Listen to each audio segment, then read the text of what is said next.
Porque yo me acuerdo que la alumna me dijo, ¿cómo le voy a enseñar yo a una mamá si yo no tengo hijo? Eso es frecuente, ¿no? Si yo no he vivido esto, ¿cómo yo puedo enseñarle? Y hay dos cosas importantes ahí. ¿Vas tú a enseñarle Tal algo? cual. Y por otro lado, efectivamente, ¿puedes tú cambiar las creencias de esta señora con respecto a cómo se cría? ¿Voy yo a darle las pautas de cómo se cría? Ana María, te quiero contar, quiero que hablemos de ese caso que vimos en supervisión, cuando uno de los alumnos nos contó que estaba atrapada porque sintonizaba muy bien con lo que le ocurría a la chica y le pasaba algo con la mamá. Y No me aquí acuerdo, teníamos Marcela, diferentes miradas. ¿Estaba yo? Pues no me acuerdo bien. Cuando ella preguntó eso, no estabas, pero yo creo que lo habías visto en la supervisión anterior. Esa niña de 13 Sí, de 13 años que... estaba pololeando con un señor mayor. Estaba pololeando con un señor mayor y pobrecita ella que lo tenía escondido de la mamá porque decía que la mamá no entendía, que ella pudiera estar... ¿cómo se llama? Enganchada de alguien.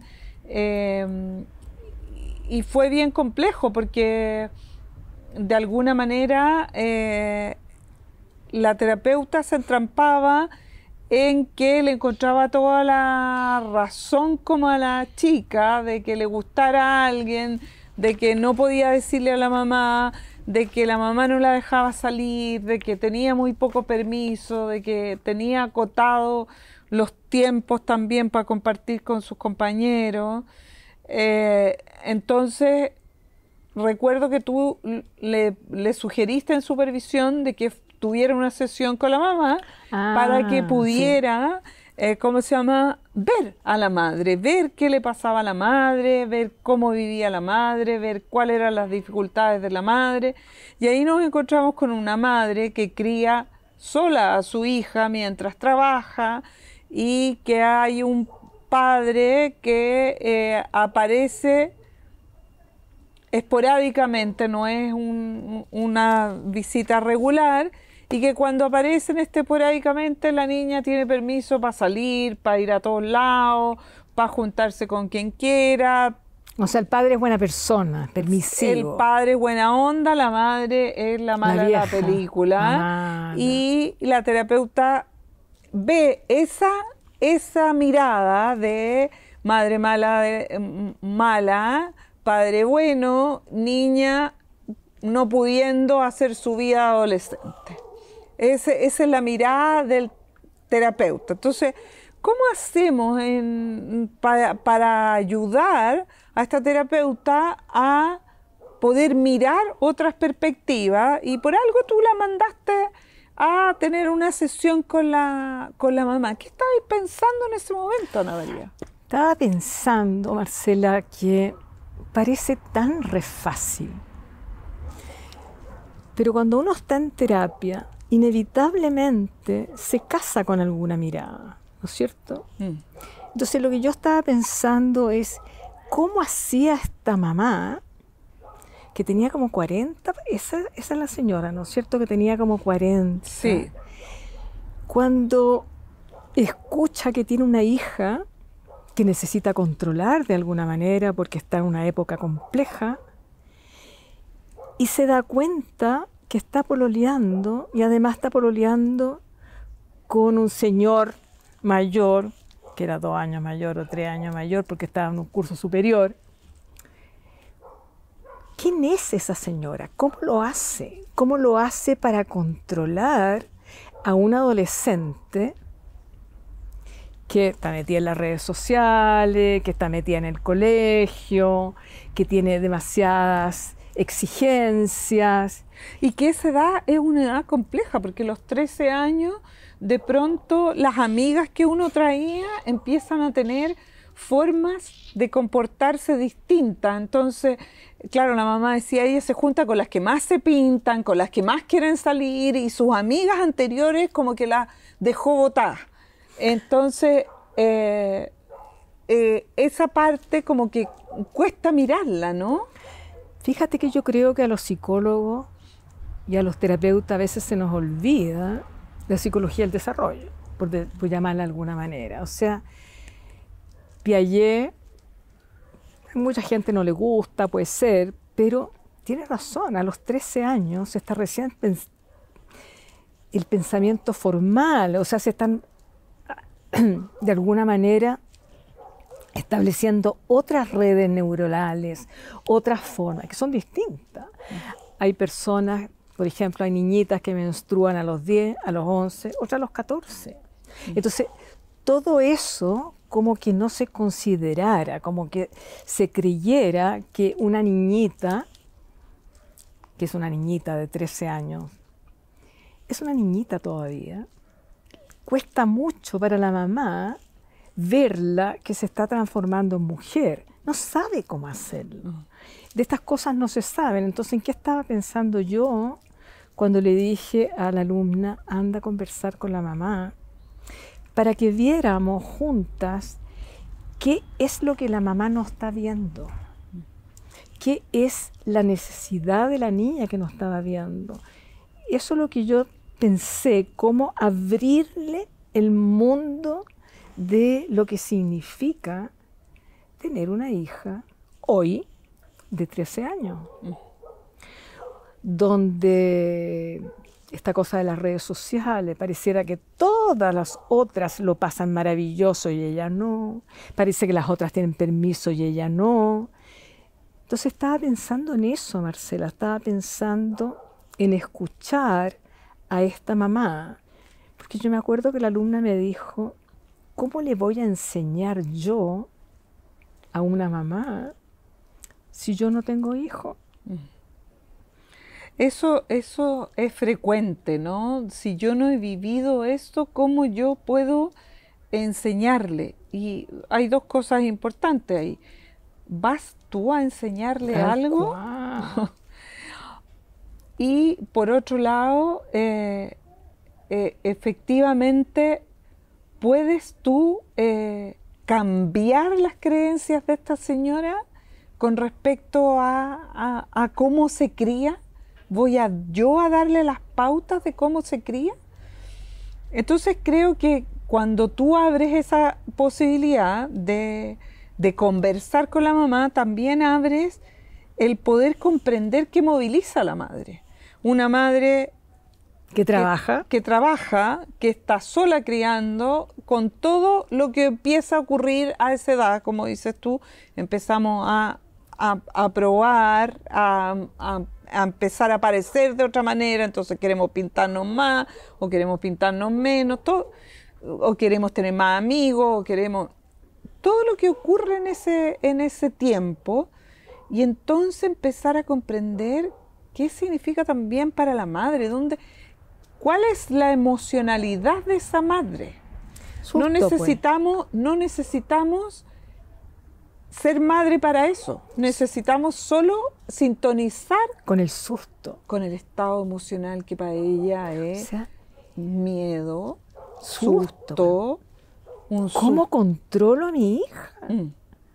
O sea, yo recuerdo, yo tengo 3 hijos, yo recuerdo cómo tú haces para prever todo este mundo peligroso, que además que la televisión se encarga de mostrar. ¿Cómo hago para que mi hija no sufra?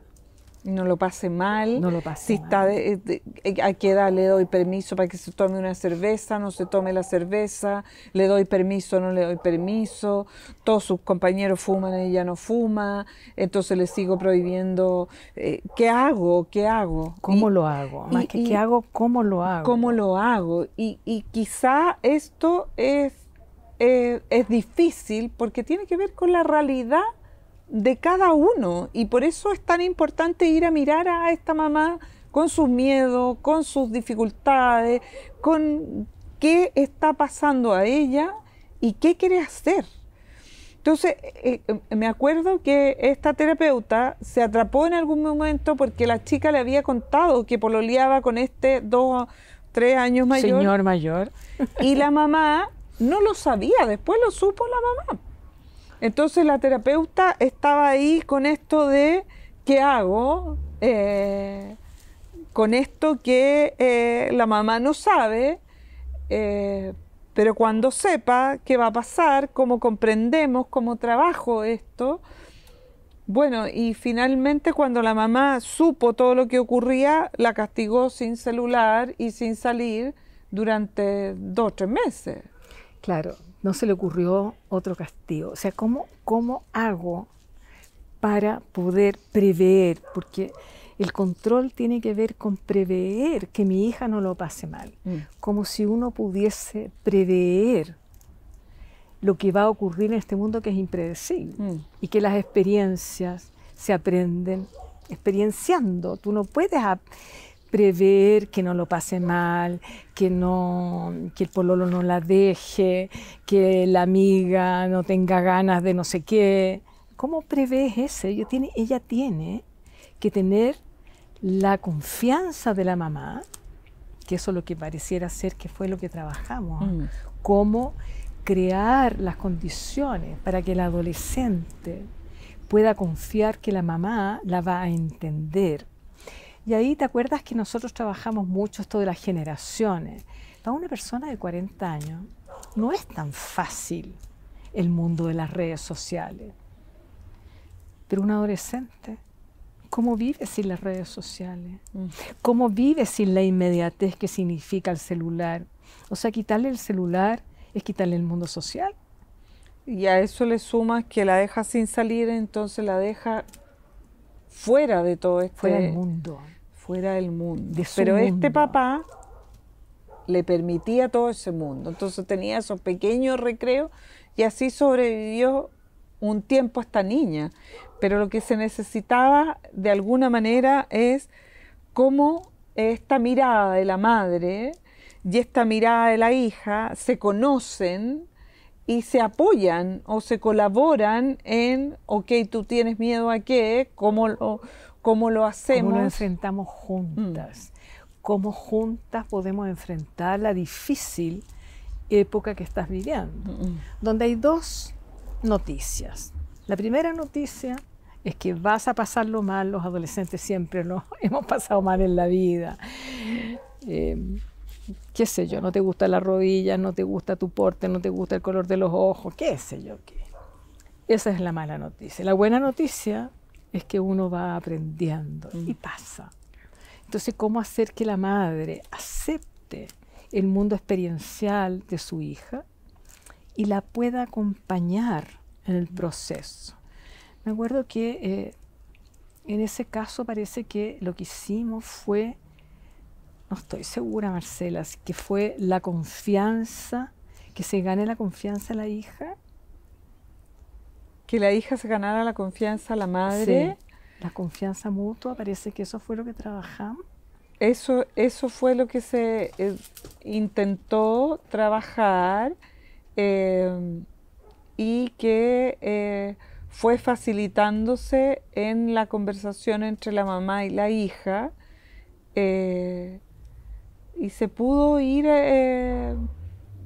amoldando y sintiendo como mejor también. Porque ahí hay otro problema que no lo hemos tocado, Marcela, y que es el problema del padre bueno, la madre mala, la madre buena, el padre malo. ¿Y qué hacer? Porque fue una de las preguntas en algún minuto, decía, cito al padre, lo traigo a terapia, lo traigo con la madre, porque el padre permite unas cosas, pero la madre no sabe que el padre permite esas cosas. Obviamente la niña no le cuenta para que no vaya a ser problema que no la deje ir donde el padre. Y entonces hay un mundo que se distancia. ¿Y cómo hacemos con esas polaridades que de pronto ocurre cuando...? Que yo creo que hay una cosa ahí que se olvida, que los padres van a ser padres mientras vivan los padres y mientras vivan los hijos. Por lo tanto, la única posibilidad es que los padres puedan trabajar juntos como padres, no como pareja, y eso hay que dejárselo claro, y tratar de que los padres lleguen a acuerdo en qué es lo que van a aprender con límite, qué es lo que es permitido y lo que no es permitido, hasta dónde, cómo. Yo me acuerdo una terapia que hicimos hace como 2 años atrás en que trabajamos con unos padres que no se podían ver y logramos que ellos vieran cómo los dos querían lo mismo, querían lo mejor para sus hijos y estaban enojados como pareja. ¿Te acuerdas que logramos hacer que trabajaran como padres? No fue fácil. Pero... Es que yo creo que has tocado un buen punto, porque en el fondo muchas veces los terapeutas dicen que yo no hago terapia de pareja. Esto no es terapia de pareja. No. Esto tiene que ver con el dominio de existencia padres, diríamos nosotros.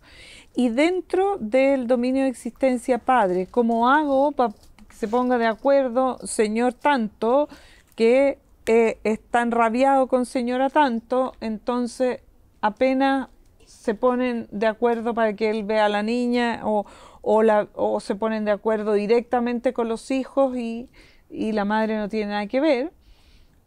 ¿Cómo? Porque en el fondo yo siento que nos olvidamos que tanto el padre como la madre quieren lo mejor para sus hijos.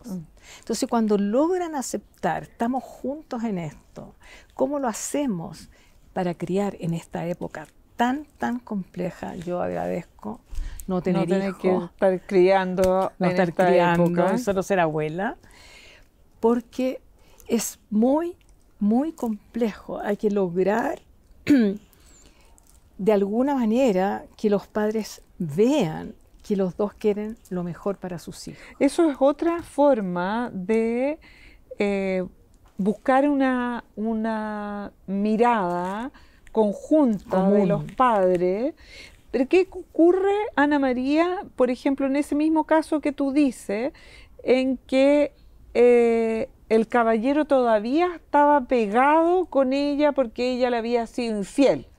Y entonces, como que todo el tiempo que se comunica con ella ve a la persona que le hizo este daño o que lo hizo sufrir terriblemente. Y entonces no tiene una... O sea, están una todo el rato facilidad. confundiendo dominio padres-pareja, Sí. dominio padres-pareja. Yo creo que hay que mostrarlo. La gente, de mi experiencia, cuando tú logras mostrar, ok, pero eso es pareja, hablemos de hijos. Ok, eso es pareja, hablemos de hijos. Hacer esa distinción, a mí me parece que esa distinción, padres-pareja, yo la aprendí con los Kodú y me parece que es una distinción muy importante. El hacerlo en terapia, ¿no? Sí, Ir mostrando, ya, pero ahí estamos hablando de pareja. Ya, Ahora ¿qué pasa si el pareja, como en este caso, se mete todo el rato y sale la rabia todo el rato? Hay que mostrar que es rabia de pareja y no rabia con los hijos. Los hijos no tienen la culpa. Y claro, pareciera ser que quedamos como atrapados con esta idea de que nosotros somos de una cierta manera. Y los Kodú decían, me acuerdo, siguiendo la distinción que haces tú, que cuando existía un problema de padre y se interponía la pareja, si tú no solucionabas pareja, era muy difícil trabajar como padres. Sí, Porque todo el rato emergía esta rabia, ¿no? sí, pero de mi experiencia, cuando tú logras en sesión aceptar que son dos maneras distintas de ver a los hijos, pero los dos lo que quieren es lo mejor para sus hijos, fíjate que yo creo que se logra, no es tan necesario trabajarlo de pareja, porque ellos seguramente en ese caso, por ejemplo, sentían que ya no eran pareja. Sí. Entonces, el respeto por cómo lo está experienciando el otro.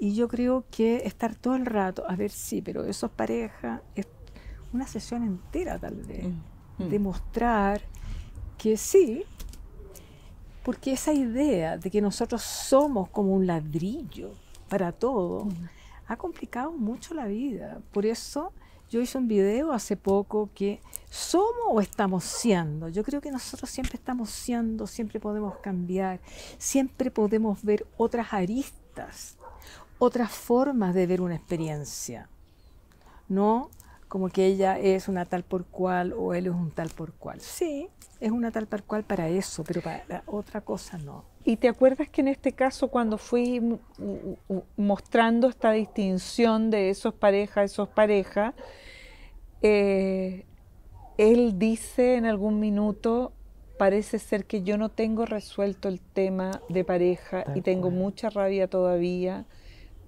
pero lo voy a ver,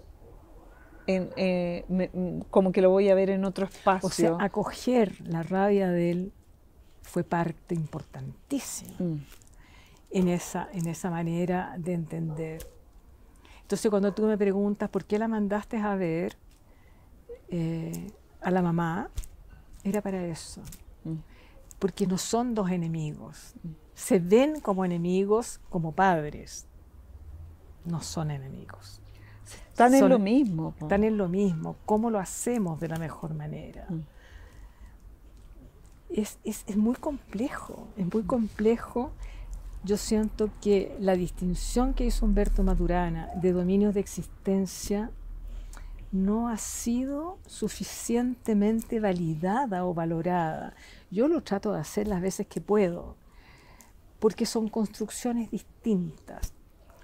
Yo como pareja, yo como madre, yo como amiga, yo como colega, son construcciones distintas, de conversaciones distintas, de cómo se deben hacer las cosas. Y en cada dominio de existencia nosotros tenemos eso, cómo se deben hacer las cosas. Y cargamos con esas mochilas. Y no solo de nosotros, sino también el resto nos ve de esa manera y espera que nosotros nos comportemos de una forma que constantemente va cambiando también. No somos padres todo el tiempo igual.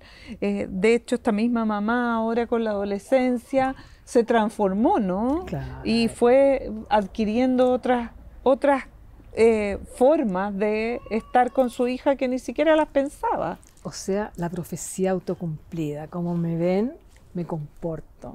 Me comporto como me ven. Entonces, esa recursividad es muy compleja, muy compleja. Por eso yo siempre digo, Marcela, la psicología es muy renueva. Si 150, 120 años en la vida de una disciplina es la nada. Estamos recién abriendo el mundo a mirar, no con la lógica de la evidencia científica, porque los seres humanos no respondemos a la evidencia científica. Respondemos a la sutileza que es la psiquis. Algo que yo te digo te toca. Es tan sutil. Por ejemplo, yo ahora tengo que estar con anteojos porque estoy vieja y entonces tengo alergia.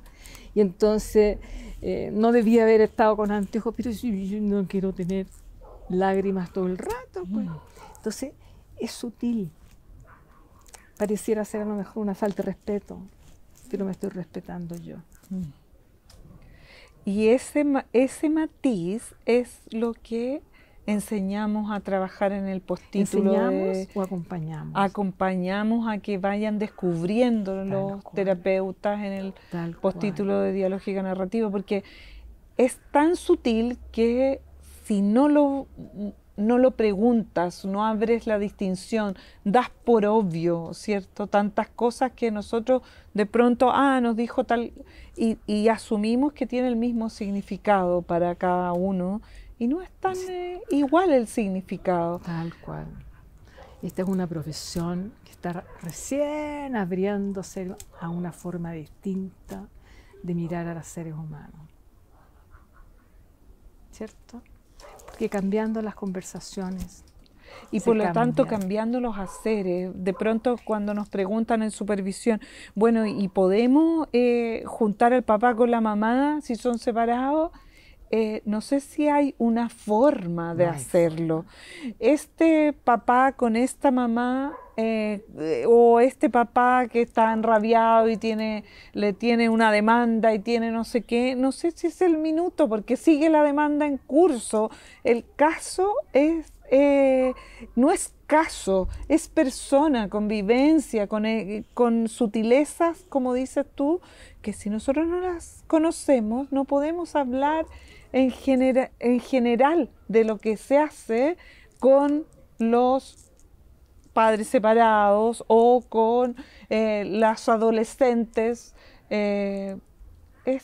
Cada uno es un mundo distinto, el cual nosotros vamos a mostrar cómo descubrirlo de una forma que entremos en una comprensión que abra otras posibilidades, que abra otras aristas. Siempre hay otra forma y por eso no deja de ser interesante cómo se incluyó o tú hiciste para que se incluyera el equipo reflexivo, porque ahí escuchamos otras voces, no solamente la voz de nosotros, y nos damos cuenta que todo depende de la perspectiva con la que se mire. Y a lo mejor tú vas a ver algo que yo no veo y yo te voy a lo mejor ofrecer una manera en que tú vas a decir, ah, sí, me hace sentido.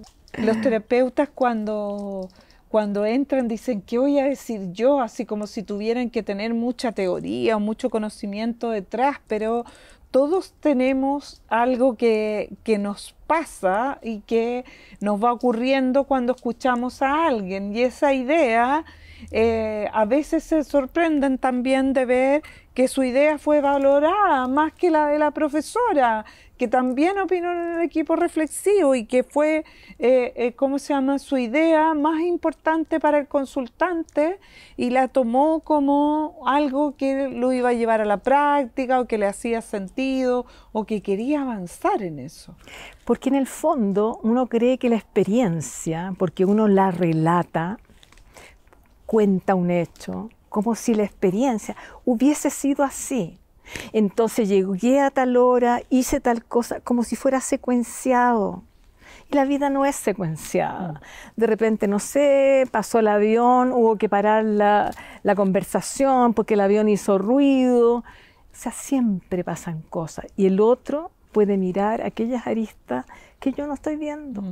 Porque desafortunadamente no soy superwoman, solo veo lo que aparece, lo que se me aparece en sesión, en el espacio con el otro, y eso es un trabajo como importante que realizamos en supervisión, ¿no? Cómo se te aparece a ti, no cómo se nos aparece a nosotros los supervisores, porque nosotros podemos ver algo, pero a ti te está ocurriendo otra cosa. Y no lo estás viendo. Si no te lo muestro de esta manera, a lo mejor te lo puedo mostrar de esta otra. Y entonces esa florcita que está ahí, ah, pero tú estás viendo la blanca, mira, yo veo la roja. Y yo veo que ahí ya empezó el otoño. Cada uno ve cosas distintas. Fascinante esta profesión. Fascinante y un desafío poder también transmitirla a las nuevas generaciones de profesionales en salud mental, ¿no? Sí, yo siempre les digo eso. Ustedes entraron a estudiar psicología, o les decía, ustedes entraron a estudiar psicología porque quieren ayudar. Y eso no es algo menor, ¿cierto? O sea, la pregunta, ¿cómo te puedo ayudar?, es la que nos guía. ¿Cómo te puedo ayudar a ayudar?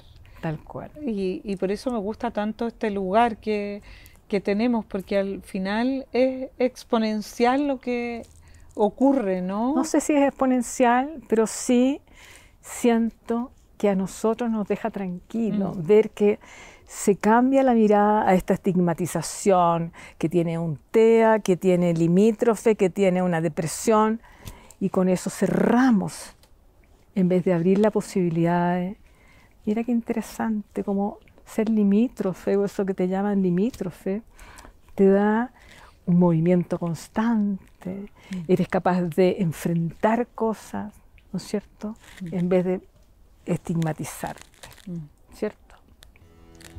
Abrir caminos. Abrir caminos.